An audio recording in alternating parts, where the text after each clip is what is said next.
Well, we're in Natchez, Mississippi, looking for the tribute to the enslaved people who helped build a lot of the South. Did we find it? Yeah, no.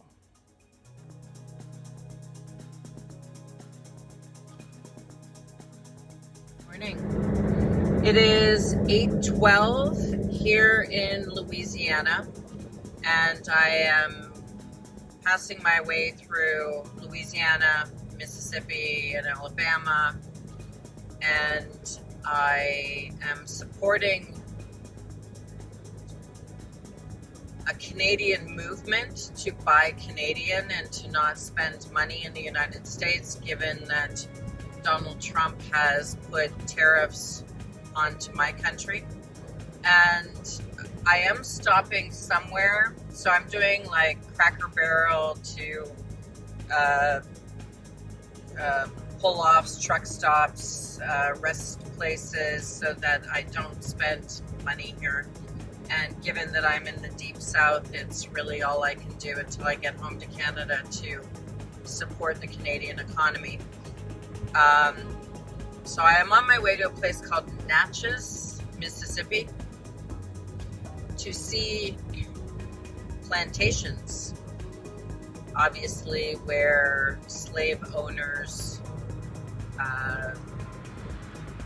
made a whole bunch of money on humans.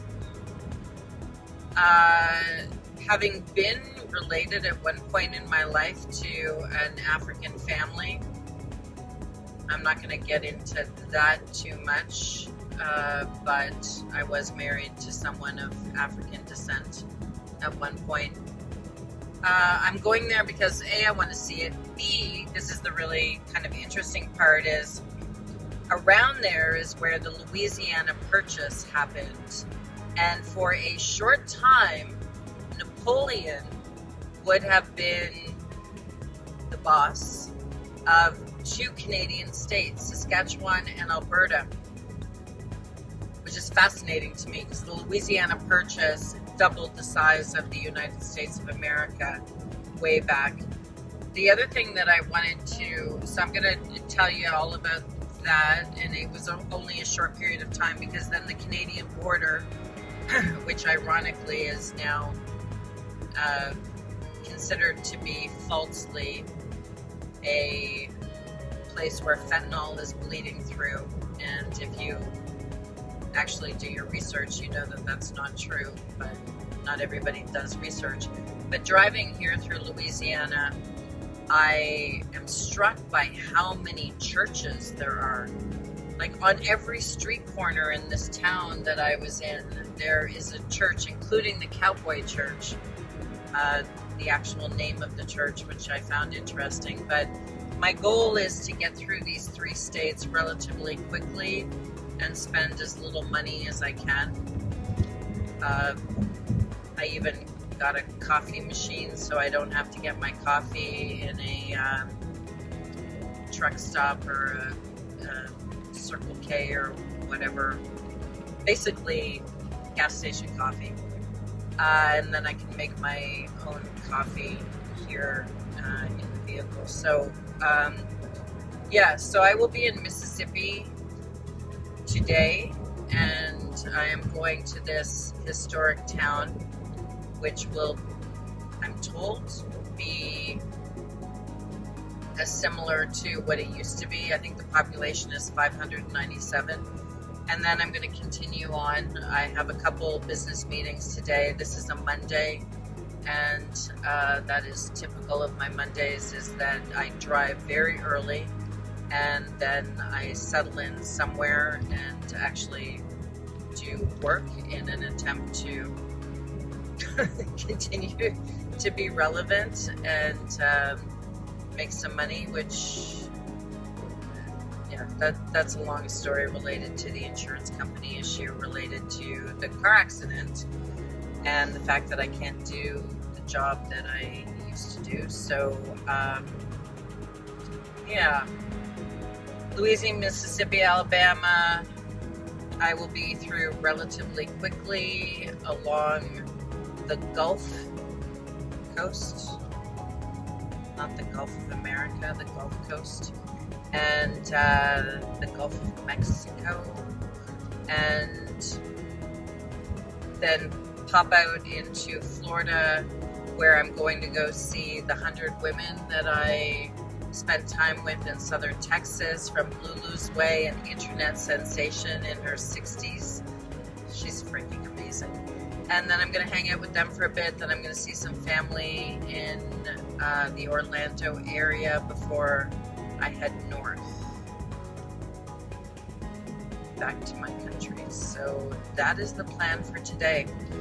And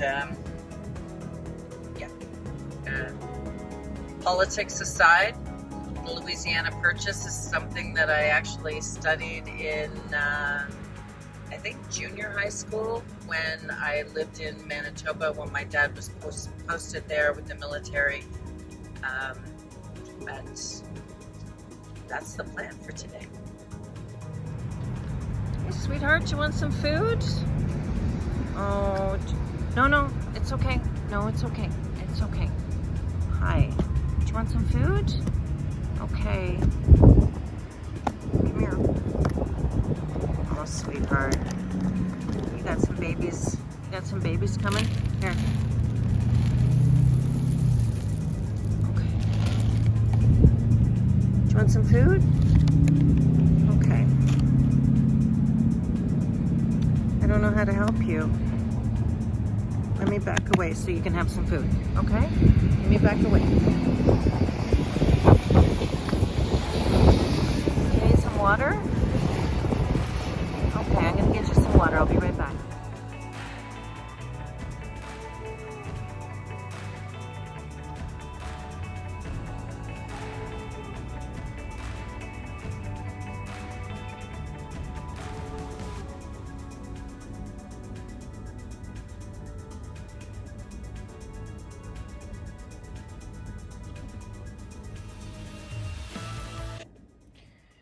So we went to Rosalie Manor, which was once a grand place where people talked about the opulence. You know who built it? Enslaved people. That's who built it. Yeah, I don't refer to them as slaves. I like enslaved people. That's just me, and hopefully a lot of other people. But this entire place was built by enslaved people.